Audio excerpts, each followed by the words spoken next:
y no encuentra crudo en aguas profundas o donde se busque, todos los riesgos van a ir con la empresa. Todos los costos se van. Todos los riesgos, exactamente. Como decía Germán hace rato, los riesgos son muy altos en la exploración de crudo o otro tipo de gas, ¿no? Pero si la empresa llega a encontrar algo de crudo durante la exploración, la utilidad de lo que se gana del crudo encontrado también se va a dividir entre las dos empresas dependiendo de lo que se estipule en los contratos. La forma en que se hacen los contratos ya va a venir después en porque ahorita no se dice todavía nada, qué porcentaje sería. entonces ahí creo que va a venir un poco el debate de cuál va a ser el porcentaje para Pemex, cuál va a ser el porcentaje para estas empresas, dependiendo de lo que encuentren abajo. Entonces en sí, el crudo de producción, ¿qué es? Producción compartida. Producción compartida es cuando el Estado comparte propiedad de la producción con el operador en puntos específicos después del pozo o en los puntos de entrega. Entonces, es decir, en la utilidad compartida solo se divide la utilidad. O sea, a partir de la utilidad es cuando ya se divide cuando se vende el petróleo. Ya, exactamente. Nos sacan los barriles. En utilidad compartida.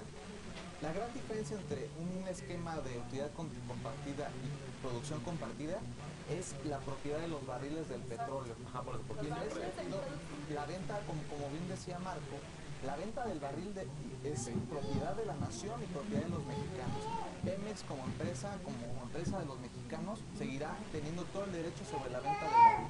En un esquema de contratos de utilidad de producción compartida, es un esquema en el cual tú le estás entregando al particular el derecho y propiedad sobre la venta del barril. O sobre los barriles, o sea, se puede llegar Cabe aclarar nada más otro punto, que digamos, no la diferencia, sino que lo que comparten estas dos particularidades, estas dos formas de servicio, es precisamente que la empresa tiene que pagar el impuesto sobre la renta a Pemex, ¿no? Entonces, en cualquiera de los esquemas que vayamos a tener, inclusive el impuesto sobre la renta, hasta en concesiones, se va a tener por parte de la empresa. Entonces, algo importante mencionar es que el crudo, o sea, el petróleo, la reserva para el barril de México. En utilidad compartida. Exactamente. No le estamos dando en utilidad compartida, no le estamos regalando el petróleo ni los barriles a nadie. Antes de eso, déjame nada más preguntarle a Polo una pregunta técnica, porque digamos que cuánto dinero se le va a dar, qué porcentaje de la renta o de la utilidad se le va a dar a la empresa que entra en este contrato, digamos, de utilidad compartida. Es una discusión técnica, ¿no? ¿Y cómo se explica eso? Evidentemente lo que va a decir el contrato va a ser de acuerdo con lo que tengamos en el subsuelo. No podemos estandarizar, decir, de ahora en adelante por tantos años va a ser tanto porcentaje para tal empresa y tanto porcentaje para Pemex. No va a ser fijo, no puede ser. No puede ser fijo, va a ser dependiendo del tipo de recurso que tengamos.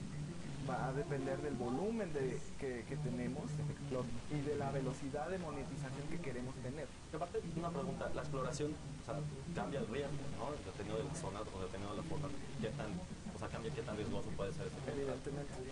O sea, el riesgo para las empresas puede variar y por lo cual... Polo sí está diciendo algo bien importante, porque México ya no está para correr riesgos por su propia cuenta, sino para compartirlos y generar ganancias para todos los mexicanos, un esquema que se compartan las ganancias sin entregar la propiedad que es de todos los mexicanos, que es el petróleo y el barril. Evidentemente, quisiera poner un ejemplo que muchas veces no han puesto. Nosotros tenemos, no sé, seamos padres de familia o lo que sea, y tenemos un árbol con muchas manzanas, y nuestros hijos necesitan manzanas, quieren comer. Y lo que necesitamos es alcanzar esa manzana, ¿no? ¿Qué necesitamos? Una escalera o no sé, una cuerda, algo para subir, para darles esas manzanas. Nosotros lo podríamos hacer tal vez, podríamos tardarnos quizás y podríamos lograrlo, pero lo que necesitamos es hacerlo ya. Nuestro país necesita recursos, necesita energía y realmente algo que quisiera destacar es que sí, tanto el shale gas como recursos en aguas profundas como el gas grisú o coal bed methane, como muchas veces se menciona, tienen también cierto grado de riesgo de explotación, pero ya ha habido exploración. Y algo que tenemos que nos puede beneficiar es que tenemos yacimientos transfronterizos con Estados Unidos, tanto de shale gas como de aguas profundas. Entonces, sobre todo los del Golfo, ¿no? Exactamente, tenemos la frontera del Golfo de México con Estados Unidos, tenemos un yacimiento compartido y de igual manera en la parte de Tamaulipas tenemos shale gas. Además, explícame algo, digo, no sé, es lo que tengo entendido, que hay una parte que es compartida con Estados Unidos, los yacimientos que nosotros tenemos, que colindan con los de Estados Unidos, que no se sabe si realmente en la parte de Estados Unidos están extrayendo lo que nos tocaría a nosotros, en cierto sentido. ¿Ese es cierto? Con un motote. Sí, la dona, el efecto, la zona de la dona. Realmente el efecto popote no, muchos profesores nos han explicado que no existe. Es un mito. Porque eso un poco tiene cierto radio de dreno. Y hay regulaciones que establecen a qué distancia tú puedes hacer un pozo a partir de la frontera. Entonces, en este momento, pues, lo que sabemos es que no existe tal efecto popote y que no se están acabando nuestros yacimientos. Ahora, a lo que quiero llegar, a lo que quiero llegar, a lo que me gustaría llegar, hablando de que compartimos yacimientos, es que, ok, se nos explica que el ejemplo de los foquitos, ¿no? Se han hecho tantos pozos en aguas profundas y de shale gas. Entonces, compartimos yacimientos. Entonces, si Estados Unidos ha demostrado que puede explotar esos yacimientos y compartimos ciertas propiedades del yacimiento y de los fluidos, entonces quiere decir que nosotros tenemos cierta probabilidad también de tener éxito y que podemos hacerlo. Y ahí está eso también en la reforma. Ahora, otro de los aspectos que han sido muy polémicos, un poco vinculado a esto de la utilidad compartida, Daniela, es si hacer este tipo de contratos de utilidad compartida es privatizar a Pemex y entregárselo a los extranjeros. Bueno, ya como mencionabas en el primer bloque, carecemos de un diagnóstico compartido, pero sí, o sea, esta reforma parte del supuesto de que la Comisión Federal de Electricidad y Pemex no tienen los recursos necesarios para que se permita expandir la producción y mejorarle la eficiencia. O sea, esta reforma que estamos discutiendo ahorita parte de ese supuesto. Ahora, hay que hablar, y yo creo que sí hay que ser muy claros en eso, en que no hay que dejar que la discusión y que el eje de la discusión sea si se va a privatizar Pemex o no, porque es una discusión semántica que para mí no vale la pena cuando sí estamos en un momento muy importante en donde podríamos tener cambios sustantivos y que nos podrían beneficiar a todos en un futuro. Entonces, ¿por qué? Porque, a ver, si contamos que privatizar es que los privados presten servicios a una empresa estatal, entonces Pemex siempre ha estado privatizada por los contratos de servicios que nos mencionaba Marco. Ahora, si partimos de que privatizar es que privados puedan invertir en el sector compartiendo riesgos y también utilidades, pues entonces Pemex sí se está privatizando, ¿no? Pero si privatizar es vender activos, propiedad del Estado, a agentes privados, es decir, los derechos de propiedad pasen a ser de privados, Pemex jamás, o sea, ni siquiera está sobre la mesa privatizar a Pemex bajo esa definición. Incluso el único país del mundo en donde tú puedes comprar una casa y que en ese terreno haya petróleo y quedártelo tú es Estados Unidos. En ninguno de los encuentras petróleo en tu rancho en Texas, es tuyo. Exacto, eso es en Estados Unidos, pero solo en Estados Unidos. O sea, de hecho nunca se está planteando que el petróleo o que lo que está en el subsuelo pase a manos de algún privado. Es decir, no hay que confundir los términos y no hay que dejarnos llevar por estos, no sé, anuncios o spots dentro de los medios de comunicación, porque yo creo que sí es importante que no nos movemos por cosas que pueden ser bastante abstractas y que no sabemos cómo le están aplicando. Yo creo que, y eso es importante lo que mencionaba Marco, y que yo creo que ahí está también el truco dentro de esta reforma, en que no quieren poner, o bueno, yo creo que no pusieron utilidad, no más bien producción compartida, porque ahí sí implica que los barriles se podrían dividir. Entonces ahí sí podrían sacar el petróleo y decir, bueno, esto te toca a ti, esto a mí, y entonces sí se podrían dividir. Exacto, y ahí podrían decir todos, exacto, toda esta opinión, o sea, los opinólogos decir, no, es que están vendiendo nuestro petróleo. A ver, y ahorita... Sería, les pregunto a ustedes, ¿sería sustantivo el cambio entre darles el barril de petróleo o el dinero que... Esa es la otra, pero un segundo, porque ese es el otro eje de las polémicas que hay en torno a esta propuesta. Lo de la renta petrolera, Antonio. Lo de la renta petrolera se reduce rápidamente en que la Ley General de Pemex o la actual directriz o la normativa jurídica que actualmente tiene es, en resumidas cuentas, ingreso menos costos. Y entonces aquí lo que están incorporando es en el esquema de utilidad compartida en los costos, y por eso es que luego cuando tú te peleas con la gente que dice vamos a privatizar y tú dices pues es que nadie lo está privatizando, estamos modernizando igual. Modernización sin privatización. Modernización como privatización, o sea, el tema es que te dice que dentro de la renta petrolera, que no es un término vago, es realmente muy conciso, la renta petrolera, que es el ingreso que se tiene de venderlo, menos los costos. O sea, la riqueza que genera. La renta es ya, digamos, el beneficio con el que nosotros podemos proveer más y mejores bienes públicos. Hospitales. Exacto, la riqueza que genera el petróleo. Exacto.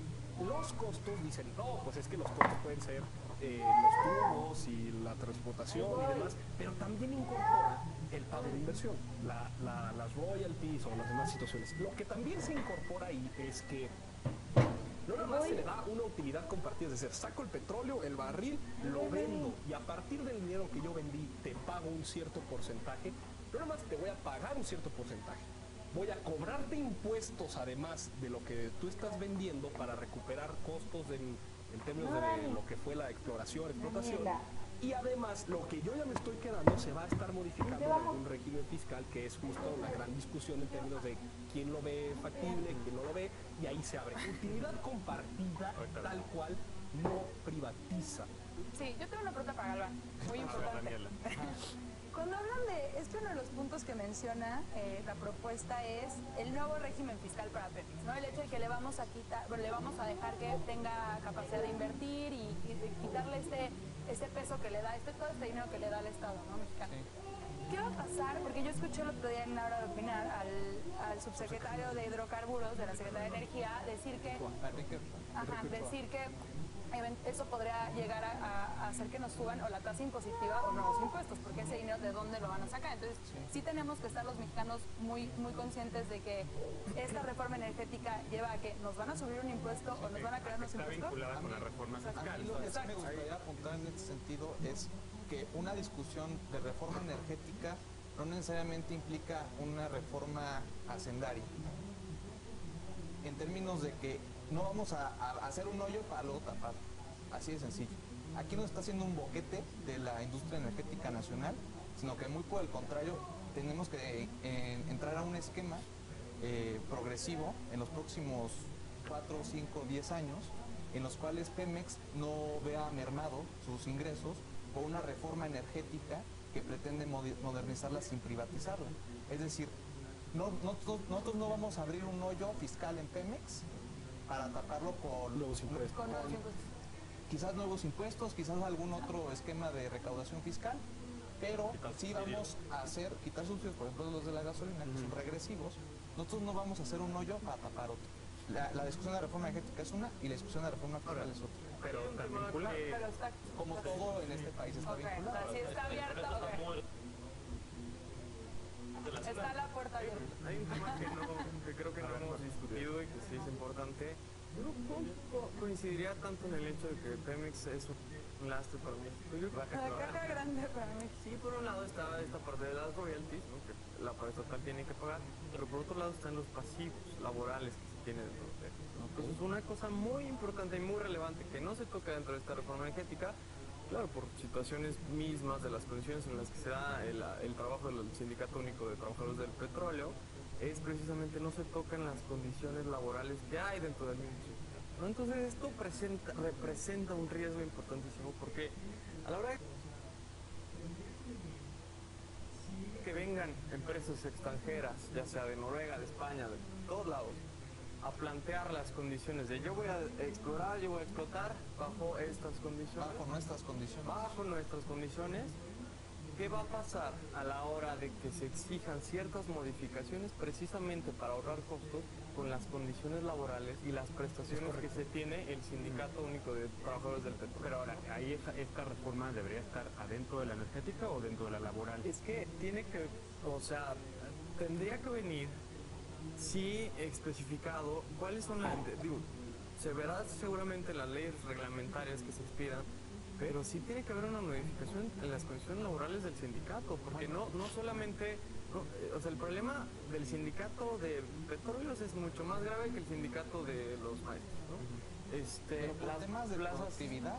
Las plazas heredan, o sea, la productividad en México, por ejemplo, en términos de la Comisión Federal de Electricidad, que también es el otro tema, la productividad es, digamos, mucho menor que los estándares de la OCDE, ¿no? Y los pasivos, por ejemplo, de la Comisión Federal de Electricidad que se tienen en términos de su recaudación son como 8 veces, más o menos. Entonces me están diciendo que no hay en esta reforma, en esta propuesta de reforma que se menciona que se pide una mayor autonomía para Pemex y una mayor transparencia, no se ha dado todavía. Pues está incluido, porque quizás el 30% del endeudamiento de Pemex responda a esta dinámica que platica Jorge. En Pemex tenemos que se producen 26 barriles de petróleo diariamente per cápita. per cápita por las personas que trabajan en la empresa. Mientras que en Statoil, en Noruega, son 80.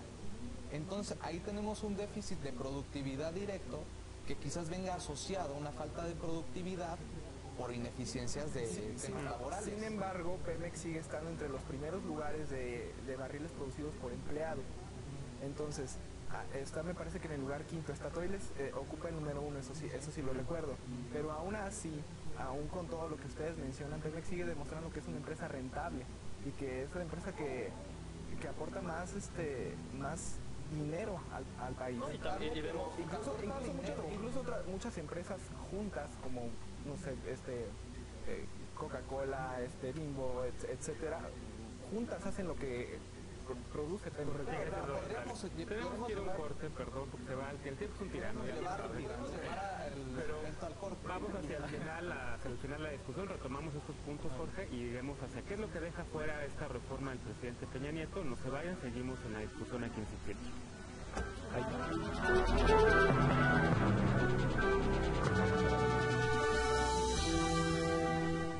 Detrás de cada acontecimiento relevante, de cada investigación y de cada reportaje está el ejercicio periodístico de Carla Iberia Sánchez para que te mantengas al tanto de lo que ocurre en México y el mundo en Hora 21, noticias, ideas e historias. Foro TV, aquí nos vemos.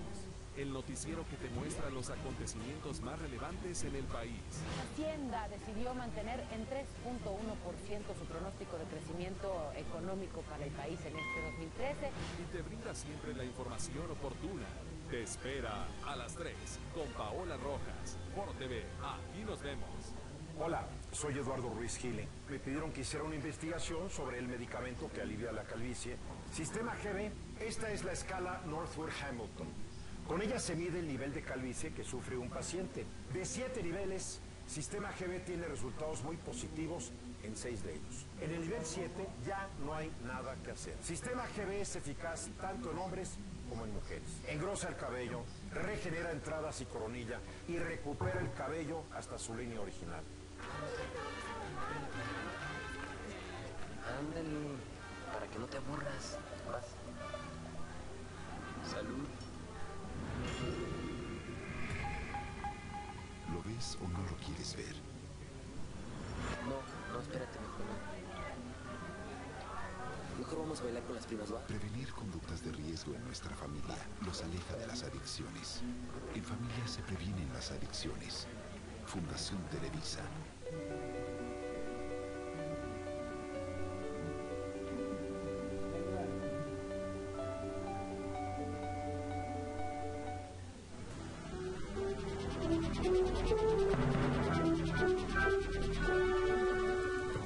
Regresamos al último bloque de la noche, el más corto de todos, y nos queda todavía por hablar. Digamos que ya hemos un poco puesto de claridad en los conceptos técnicos de esta reforma que propone el presidente Peña Nieto.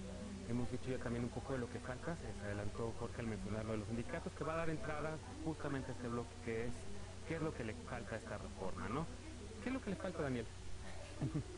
Bueno, pues yo creo que como en todo, el diablo está en los detalles, como decía mi compañero en la cápsula introductoria. Entonces, pues yo creo que lo que le falta, y más bien lo que falta es ver cómo van a hacer, específicamente cómo van a hacerlo de incrementar la producción, cómo va a ser el crecimiento económico de 2 puntos en 2018, etcétera. O sea, habrá que ver cómo planean hacer específicamente estas cosas.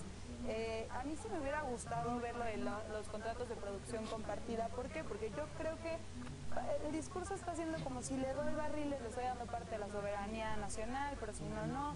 Yo creo que habrá, o sea, sí he escuchado de bastantes expertos decir que en algunos sectores conviene más producción compartida y en otros utilidad. La verdad es que yo no soy experta en el tema, pero sí me gustaría haberla visto más completa.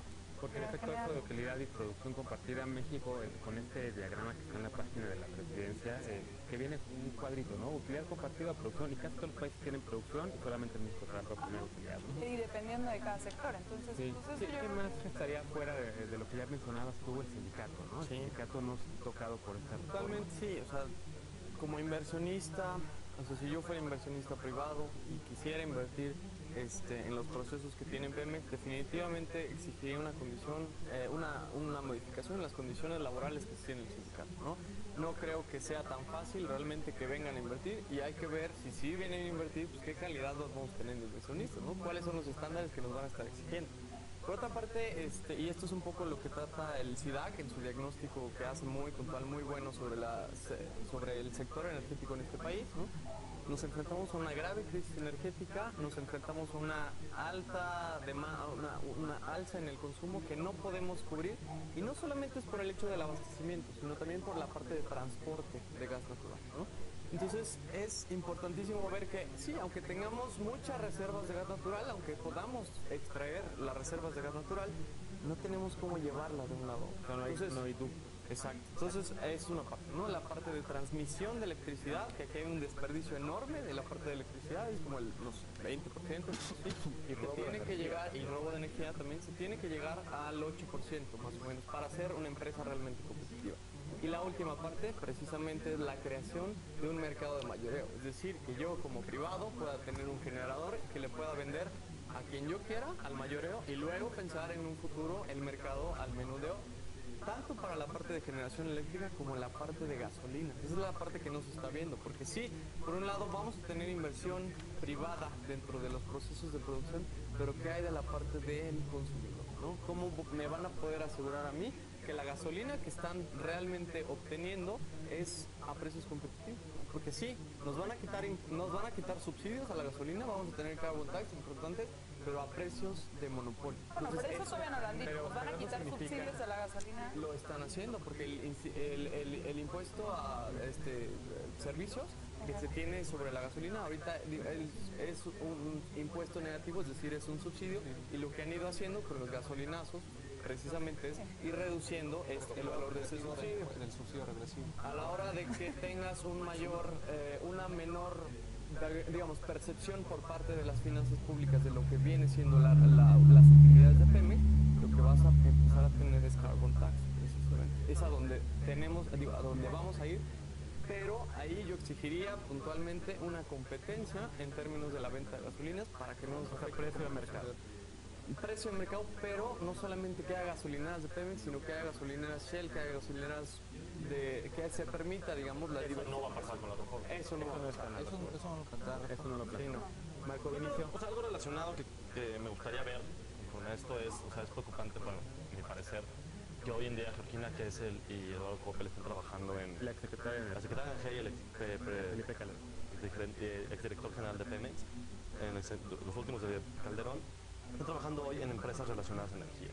Se van de Pemex y se van del frente de la Secretaría de Energía, donde tenían información privilegiada, en donde tenían acceso a mucha información, y hoy en día se encuentran trabajando en empresas que les conviene esa información que ellos pueden tener acceso. Entonces, a mí me gustaría ver candados como los candados que se pusieron con la reforma de telecomunicaciones. Ya sé que muchos están en contra, pero candados para proteger esta información, ¿no? Y para proteger los intereses de la empresa y del país. Pero candados ¿en qué sentido? Porque también un exsecretario de Comunicaciones y Transportes puede trabajar a Telefónica, o sea, pero a ver, digamos que el efecto ahí es pensar, estas personas que han trabajado en el sector y que tienen experiencia profesional, pues ¿dónde van a encontrar trabajo? O sea, tú estás pensando que poner un veto a quien trabaje como secretario. Como los años, o sea, como se puso en la reforma de telecomunicaciones, los años en que después de que trabajan en el gobierno no pueden trabajar como no sé cuántos años después en una empresa relacionada en ese ámbito. Claro, porque se prestaría precisamente a que tienes información privilegiada y yo te digo, oye, inviértela aquí. Y es un gran conflicto de interés. Claro. Jorge Galván. A mí lo que me gustaría ver de la reforma energética es un nutrido y amplio debate nacional que se está dando ya en las calles, que se está dando ya en las cámaras, y todos estamos muy conscientes de que la iniciativa del presidente Peña, apoyada por el Partido Revolución Institucional, no va a pasar tal cual se presentó en Los Pinos. La reforma va a ser nutrida precisamente por la prioridad de los partidos políticos y de los actores sociales relevantes. Yo aplaudo mucho la propuesta del ingeniero Cárdenas y aplaudo el hecho de que comparta a través de sus 8 puntos la propuesta energética del presidente Enrique Peña Nieto.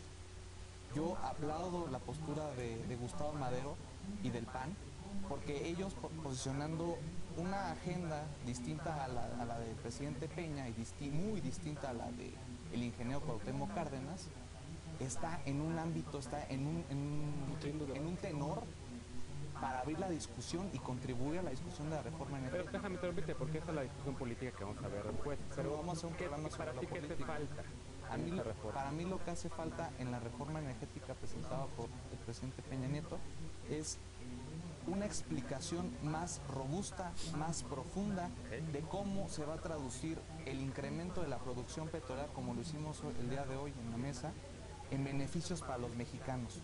Me queda muy claro que las tarifas de gas, las tarifas de electricidad se van a ver reducidas precisamente por la inclusión de contratos de utilidad compartida. Me queda muy claro que la privatización no se va a dar y que la privatización implica el entregarle el barril de petróleo a empresas extranjeras y empresas privadas mexicanas. Eso no se va a dar, pero a mí me parece que el gobierno de Enrique Peña Nieto tendría que estar haciendo una mejor comunicación en ese sentido para destacar los puntos a favor y los puntos en los que coincidimos todas las fuerzas políticas. Explicar los 10 puntos que presentaron que van a, o sea, como que vamos a crecer cerca de más de 1% de crecimiento económico. No entiendo eso de cerca de más de... Bueno, vamos a empezar a crecer a partir de 2018 según la estimación de la Secretaría de Hacienda y Crédito Público. No, ¿qué se va a hacer con ese dinero, no? Bueno, es el con ese plan? dinero se puede financiar un seguro social universal. Habrá que ver exactamente en qué se va. Entonces la parte de alimentos y medicina. ¿qué va a pasar con esas rentas? ¿Cómo se van a etiquetar, digamos? Porque ¿qué pasa con esas rentas? Se van a los gobiernos de los estados, ¿no? Estamos quemando el dinero de los mexicanos en una empresa que es un barril sin fondo y que ya está quedando sin petróleo. Antonio Tolini, ¿qué le falta a esta reforma? Pues sí, digo, la reforma en sí misma es 2 líneas. O sea, la reforma tal cual son 3 palabras que se le pone al artículo 27, una línea que se le pone al artículo 28 y las presentaciones son 27 hojas de exposición de motivos en las que se asume alquimia política, una serie de deliberaciones lógicas que llevan a que si nosotros tenemos, por eso decía al principio, en prisa, rápido, tenemos que tener más producción y vamos a después tener más dinero, después vamos a tener más empleo, después vamos a crecer y entonces ahorita lo que están apostando es a ganar a la opinión pública. Pero son con muchos supuestos. No te explican realmente cómo vas a llegar a ello. Alquimia política que te diciendo así tiene que ser y solamente así es, porque la conformación matemática y económica que nosotros presentamos es aséptica, no está tomando partido, es dada y no hay ninguna configuración atrás que pueda poner en duda lo que estamos diciendo. Entonces, sí tendría que ser de fondo. Yo entiendo que el proceso legislativo da que la reforma constitucional después derive en una ley reglamentaria, pero sí es ampliamente necesario que se establezca cuáles son, pues como lo tienen los diferentes ejemplos internacionales. Por ejemplo, Brasil tiene órganos de dirección de legislación, órganos de estrategia de instrumentación, órganos de regulación y supervisión, y después la ejecución estatal. Y ahorita todo queda en un muy difuso, abierto debate de que Pemex sigue siendo de nosotros. Y en ese sentido, pues si realmente Pemex es de nosotros, aunque me meta también un tema político, sí tiene que ser que los partidos políticos deben dejar de ver a esta discusión una maximización de la base electoral sin verdaderamente incursionar en el debate con la información que hoy hemos tratado de hacer responsablemente en un medio de comunicación. Información objetiva la hay y debate objetivo lo hay. Pero no lo hace. Yo no, o sea, caramba, Polo es estudiante especializado sobre un tema. Yo estudio ciencia política y relaciones internacionales. Jamás en mi vida yo había utilizado el término de gas grisú y por un simple tema de responsabilidad al dato de lo que yo estoy presentando, hacer un debate nutrido. Entonces, a lo que viene es la comunicación política. Que era lo que comentaba Daniela, ¿no? La comunicación política tiene que sí abrir el debate a la ley reglamentaria, porque ahí, y en último detalle, para la modificación de la Constitución se necesitan 2/3 partes. Para la modificación de la ley reglamentaria 50 más 1. Los equilibrios políticos que ahorita nos estén poniendo en el primer plano de discusión cambian completamente y evidentemente también la cobertura mediática que hay para la discusión de la ley reglamentaria, con los técnicos, los detalles y eso pasó con la educativa. Y eso pasó con la educativa. Entonces ahorita aprovechan 2/3 partes, todo el mundo aplaude, consenso. Bueno, pero tendremos un gran programa político sobre la reforma. Ya viene la semana, 2 semanas, ¿no? 2 semanas. ¿Por lo que más le falta a esta reforma en términos técnicos? Yo creo que no se puede avanzar en lo económico, ni en lo político, ni en lo social, si no va de la mano con lo técnico. Yo creo que ninguna de estas cosas pueden avanzar si no van de la mano juntas. También tenemos que tomar en cuenta que los resultados y la producción no van a ser directamente proporcionales a la inversión que se le va a dar. Por lo mismo de que estamos tratando con la naturaleza y no conocemos al pie de la letra a la naturaleza. El petróleo no es algo que podamos irnos a 3.000 metros de tirante de agua y perforemos como si fuera agua. O sea, como algunos dicen. Tiene ciencia, realmente es una ciencia, realmente es una ingeniería petrolera, realmente por eso se estudia ingeniería petrolera en más de 30 universidades en México. Y de ahí la necesidad de no tener un presupuesto que esté petrolizado. El presupuesto tendría que estar despetrolizado porque se ajusta al vaivén de la naturaleza, como tú bien dices. Entonces nosotros no tenemos que depender financieramente del petróleo para crecer en México. Exactamente, y ahora estamos tratando con yacimientos no convencionales, que no tienen una estructura delimitada, que tienen porosidades y permeabilidades muy desvariadas, porosidades muy altas pero permeabilidades muy bajas, o sea que las rocas no están comunicadas como debe ser y por lo tanto no hay flujo de fluidos.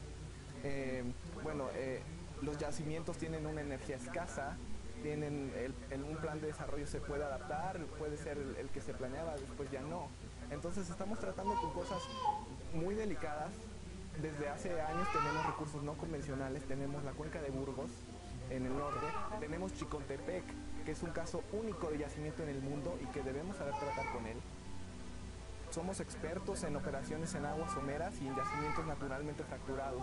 Y yo creo que tenemos las capacidades suficientes como para lidiar con los nuevos retos que se nos pongan. Seguramente retomaremos el tema de la reforma energética, el ámbito político, como habíamos mencionado, en las próximas semanas, pero por esta noche se acabó la discusión. Cabe recordar que las opiniones expresadas por los panelistas en esta mesa son a título personal. Nos vemos la siguiente semana, los esperamos aquí en esta mesa. Soy Genaro Lozano, que tengan un muy buen inicio de semana.